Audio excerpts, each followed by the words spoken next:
Hello दोस्तों, मैं आपका राहुल भी और स्वागत है आप सभी लोगों का आपके अपने प्यारे से चैनल टारगेट बोर्ड एग्जाम में।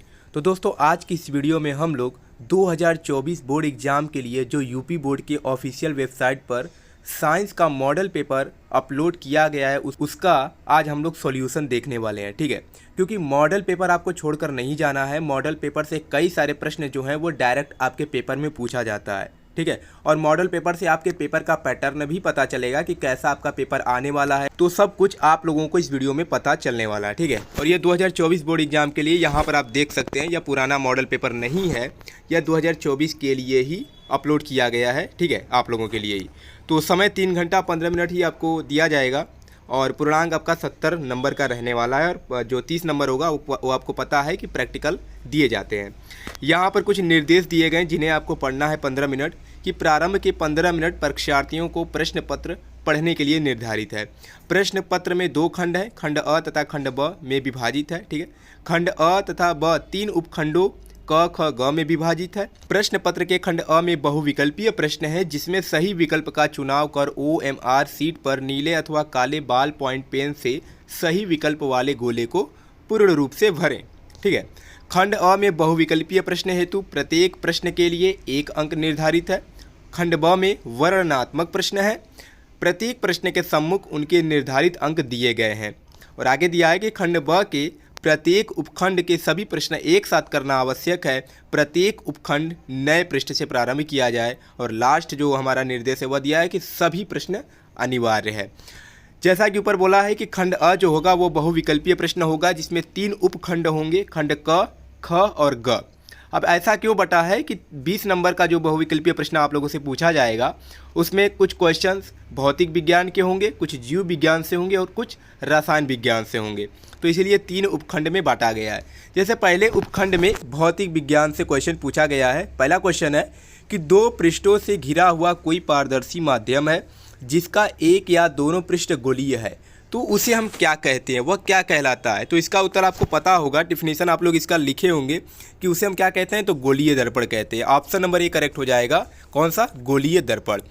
अगला प्रश्न है कि दंत विशेषज्ञ मरीजों के दांतों का बड़ा प्रतिबिंब देखने के लिए किस दर्पण का उपयोग करते हैं। यानी जो डॉक्टर होते हैं, जो दांत के डॉक्टर होते हैं, वो दांतों को देखने के लिए किस दर्पण का उपयोग करते हैं। पहला है अवतल दर्पण, दूसरा है समतल दर्पण, तीसरा है उत्तल दर्पण और चौथा है सभी। तो इसका करेक्ट उत्तर हो जाएगा ऑप्शन नंबर ए, कौन सा, अवतल दर्पण का प्रयोग करते हैं। ठीक है, आपको पता होना चाहिए। तीसरा प्रश्न है कि किसी उत्तल लेंस के सामने 2f और अनंत के बीच कोई बिंब अर्थात वस्तु रखा गया है, इसका प्रतिबिंब बनेगा। ऑप्शन नंबर ए वास्तविक, उल्टा और छोटा। ऑप्शन नंबर बी वास्तविक, उल्टा और बड़ा। ऑप्शन नंबर सी आभासी, उल्टा और बड़ा। और ऑप्शन नंबर डी दिया है आभासी, सीधा और बड़ा। तो इसका करेक्ट उत्तर हो जाएगा ऑप्शन नंबर सी आभासी, उल्टा और बड़ा। ठीक है, कौन सा हो जाएगा, ऑप्शन नंबर सी आभासी, उल्टा और बड़ा। अगला प्रश्न है कि मानव नेत्र अभिनेत्र लेंस की फोकस दूरी को समायोजित करके विभिन्न दूरियों पर रखी वस्तुओं को फोकसित कर सकता है, ऐसा हो पाने का कारण है। ऑप्शन नंबर ए जरा दूरदृष्टिता, बी दिया है समंजन, सी दिया है निकट दृष्टि दोष और डी दिया है दीर्घ दृष्टि। तो इसका करेक्ट उत्तर हो जाएगा ऑप्शन नंबर बी, कौन सा, समंजन। ठीक है, क्या हो जाएगा, समंजन। देखिए, इन क्वेश्चन को छोड़कर नहीं जाना है। भले ही आप कुछ भी तैयार आपका ना हो, लेकिन अगर मॉडल पेपर छोड़कर जाते हैं तो वहाँ पे आपको पछताना पड़ेगा। ठीक है, भले ही आप कुछ भी तैयार न किए हों, लेकिन मॉडल पेपर आपको ज़रूर तैयार कर लेना है। क्योंकि यूपी बोर्ड जो होता है वो इसीलिए मॉडल पेपर जारी करता है कि वहाँ से आपका कुछ ना कुछ तैयार हो जाए, क्योंकि कुछ क्वेश्चन डायरेक्ट आपके पेपर में पूछा जाता है। ठीक है, तो इसलिए इसको छोड़कर मत जाइएगा। तो कौन सा ऑप्शन करेक्ट होगा, बी समंजन क्षमता। इसको अच्छे से याद कर लीजिए। अगला प्रश्न है कि कॉलम ए में दी गई राशियों का सुमेलन कॉलम बी में दिए गए एसआई मात्रकों से कर सही विकल्प चुनिए। अब देखिए, ऐसे जो क्वेश्चन पूछे जाते थे बहुविकल्पीय, अभी तक ऐसा नहीं पूछा गया था इस टाइप का। अब इस तरह क्या हो रहा है, आपको घुमा दे रहा है। अगर आपका सही उत्तर आपको पता भी चल जाएगा तो आप इधर उधर टिक लगा देंगे। ऐसी गलती होंगी, कुछ स्टूडेंट कर देंगे। ठीक है, तो इससे भी आपको बचना है। तो पहला दिया है विद्युत विभवांतर, तो हम जानते हैं इसका मात्रक क्या होता है, तो इसका मात्रक वोल्ट होता है। दूसरा दिया है विद्युत धारा, तो विद्युत धारा का मात्रक एम्पियर होता है। विद्युत शक्ति, इसका मात्रक वाट होता है। और प्रतिरोध का मात्रक ओम होता है।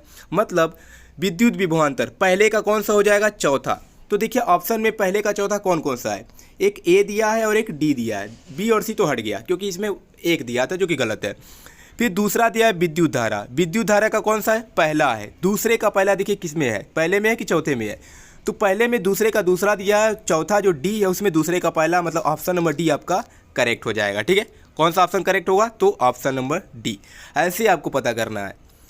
6 नंबर क्वेश्चन है कि दो चालक तार जिनके पदार्थ लंबाई तथा व्यास समान है किसी विद्युत परिपथ में पहले श्रेणी क्रम में और फिर पार्श्व क्रम में संयोजित किए जाते हैं, श्रेणी क्रम तथा पार्श्व क्रम संयोजन में उत्पन्न ऊष्माओं का अनुपात क्या होगा।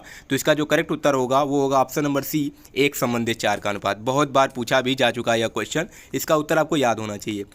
किसी विद्युत धारावाही सीधी लंबी परिनालिका के भीतर चुंबकीय क्षेत्र क्या होता है, तो सभी बिंदुओं पर समान रहता है। ठीक है, ऑप्शन नंबर डी करेक्ट हो जाएगा, सभी बिंदुओं पर समान रहता है।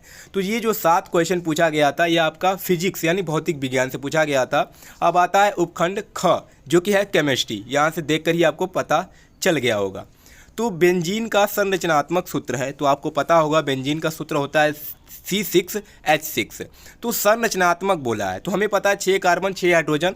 तो देखिए किसमें 6 कार्बन और 6 हाइड्रोजन है, तो देखेंगे तो ऑप्शन नंबर सी जो है उसमें 6 कार्बन और 6 हाइड्रोजन आपको दिखाई दे रहे हैं। तो कौन सा करेक्ट उत्तर हो जाएगा, ऑप्शन नंबर सी। तो यहाँ मारना है ऑप्शन नंबर सी आपका करेक्ट उत्तर हो जाएगा।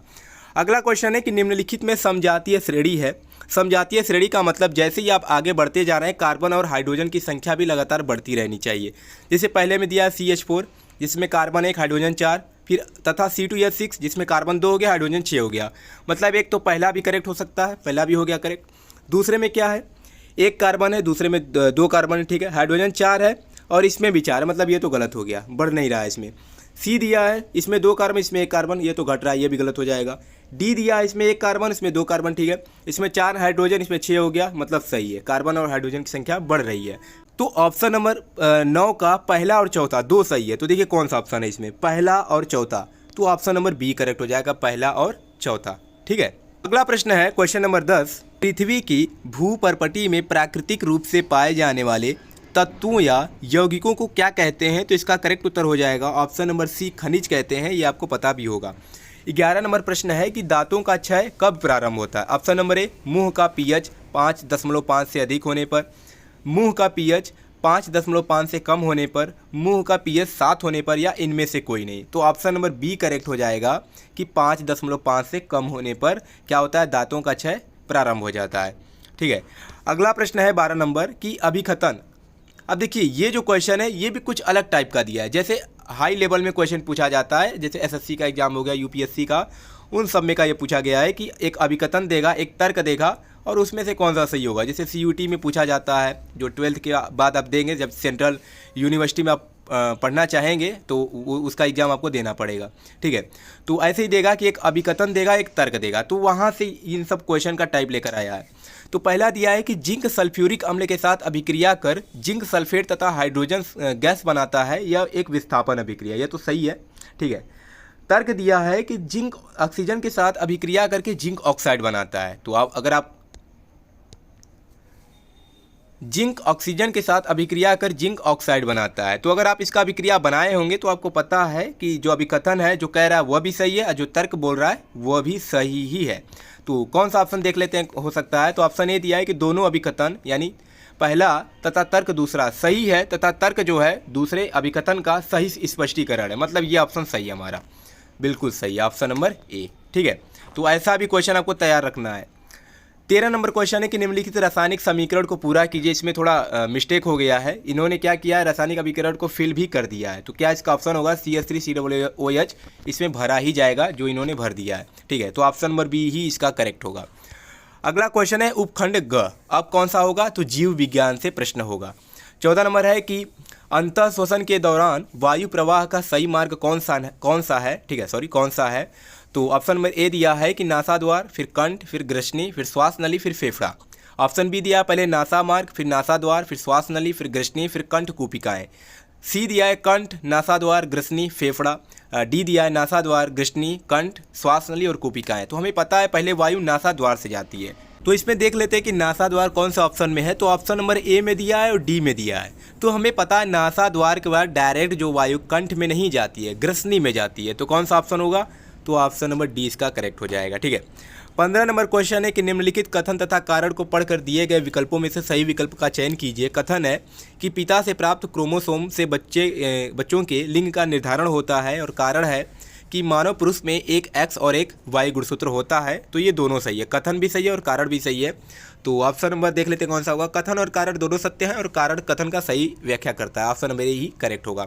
ठीक है, 16 नंबर क्वेश्चन है कि विद्युत आवेग के प्रवाह की सही दिशा कौन सी है। तो इसका भी जो करेक्ट ऑप्शन होगा वो होगा ऑप्शन नंबर ए। ठीक है, यही आवेश के आपके प्रवाह की दिशा होती है। तो अच्छा देखिए, अब ये कैसा क्वेश्चन है, फिगर भी दे दिया। तो इस बार ऐसा भी क्वेश्चन पूछा जा सकता है। 17 नंबर क्वेश्चन है कि थायरॉक्सिन के बारे में कौन सा कथन सही नहीं है। तो चारों ऑप्शन पढ़ लीजिएगा। इसका जो करेक्ट ऑप्शन होगा जो सही नहीं है वो होगा ऑप्शन नंबर ए। थायरॉक्सिन का संश्लेषण के लिए लौ आवश्यक होता है, यह सही नहीं है। ठीक है, अगला प्रश्न है 18 नंबर कि निम्नलिखित चित्र में ए, बी तथा सी किस क्रम में होते हैं। तो ए जो होता है वो प्रांकुर होता है, बी जो होता है वह बीज पत्र होता है, और सी जो होता है मूलांकुर होता है। ठीक है, तो कौन सा ऑप्शन होगा? तो ऑप्शन नंबर सी दिख रहा है कि पहले प्रांकुर, फिर बीज पत्र और फिर मूलांकुर। तो सी नंबर वाला ऑप्शन करेक्ट हो जाएगा। 19 नंबर प्रश्न है कि जनन की अलैंगिक विधि से उत्पन्न संतति में परस्पर अधिक समानता होती है, क्योंकि पहला है कि अलैंगिक जनन में ही केवल एक जनन भाग लेता है, जो कि आपको पता है, यह करेक्ट है। दूसरा है अलैंगिक जनन में युग्मक शामिल नहीं होते, ये भी आपका करेक्ट है। सी है कि अलैंगिक जनन लैंगिक जनन से पहले होता है, तो ये गलत है। डी है अलैंगिक जनन लैंगिक जनन के बाद होता है, ये भी आपका गलत है। तो कौन सा करेक्ट होगा? ऑप्शन नंबर पहला और दूसरा है। तो कौन सा इसमें है? तो ए में देख सकते हैं पहला और दूसरा दिया है, तो ऑप्शन नंबर ए जो होगा वो आपका करेक्ट हो जाएगा। अगला क्वेश्चन है जो कि लास्ट है, एक आहार श्रृंखला में तीसरे पोषी स्तर पर हमेशा कौन होता है। तो याद कर लीजिएगा, वो मांसाहारी प्राणी होता है तीसरे पोषी स्तर पर। ये आपके 20 बहुविकल्पीय प्रश्न है। 20 बहुत ज़्यादा इंपॉर्टेंट है आपके बोर्ड एग्जाम के लिए। इनको छोड़कर पेपर देने नहीं जाना है।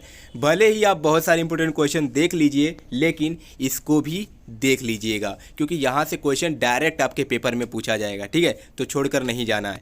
आगे अब क्या होगा? तो लघु उत्तरीय प्रश्न, दीर्घ उत्तरीय प्रश्न जो वर्णनात्मक क्वेश्चन के अंतर्गत आएंगे। तो इन सभी का उत्तर मैं आप लोगों को किसी कॉपी पर लिख करके नोट इसका प्रोवाइड करा दूंगा। यहाँ पर अगर मैं बताना चाहूँ तो वीडियो बहुत लंबी भी हो जाएगी। ठीक है, तो एक बार दिखा देते हैं कि कैसे कैसे क्वेश्चन पूछे गए हैं। तो खंड ब में देख सकते हैं, पहला है कि दूरदृष्टि दोष किसे कहते हैं, यह कितने प्रकार का होता है। हमें आकाश में इंद्रधनुष केवल वर्षा के पश्चात ही क्यों दिखाई देता है। 2 नंबर का प्रश्न है, उत्तल लेंस को अभिसारी लेंस क्यों कहा जाता है। अवतल दर्पण तथा उत्तल दर्पण के उपयोग लिखिए। ऐसे ही अगला प्रश्न है कि 4 ओम प्रतिरोधक से प्रति सेकेंड 100 जूल ऊष्मा उत्पन्न हो रही है, प्रतिरोधक के सिरों पर विभवांतर ज्ञात कीजिए। ठीक है, तो ये सब क्या है? लघु उत्तरीय प्रश्न है। ठीक है, यानी 2-2 अंक के पूछे जाएंगे। फिर खंड ख में आएंगे तो इसमें थोड़ा बड़ा प्रश्न होगा, जो कि 4-4 नंबर का पूछा जा सकता है। जैसे दिया है कि निम्नलिखित अभिक्रिया के लिए संतुलित समीकरण लिखिए, जिसमें 4 क्वेश्चन है। क्या करना है कि समीकरण लिखना है, फिर उसको संतुलित भी करना है। एक एक प्रश्न 1-1 नंबर का है, तो 4 अगर आपका सही होता है तो 4 नंबर आपके दिए जाएंगे। ठीक है, फिर ऐसे ही अगला प्रश्न है 2-2 नंबर का, 2 प्रश्न है इसमें। फिर 7वां है कि सहसंयोजी आबंध किसे कहते हैं। सहसंयोजी आबंध के 2 लक्षणों को लिखिए। ठीक है, तो ऐसे ही क्वेश्चन है 2-2 अंक का। फिर अगर वो नहीं आता अथवा में निम्नलिखित पर टिप्पणी कीजिए। विकृत गंधिता जो कि पहले चैप्टर का है, रेडॉक्स अभिक्रिया पहले ही चैप्टर का है, एस्टरीकरण अभिक्रिया शायद चौथे चैप्टर का होगा। ठीक है, तो ये आपके 2-2 अंक के प्रश्न हैं। 6 नंबर यहाँ से आपको मिल जाएंगे। फिर उपखंड ग आता है, इसमें भी वही है कि निम्नलिखित चित्र में अंतःस्रावित ग्रंथियों को नामांकित कीजिए। 1-1 नंबर का प्रश्न है। फिर यहाँ से 2-2 नंबर का।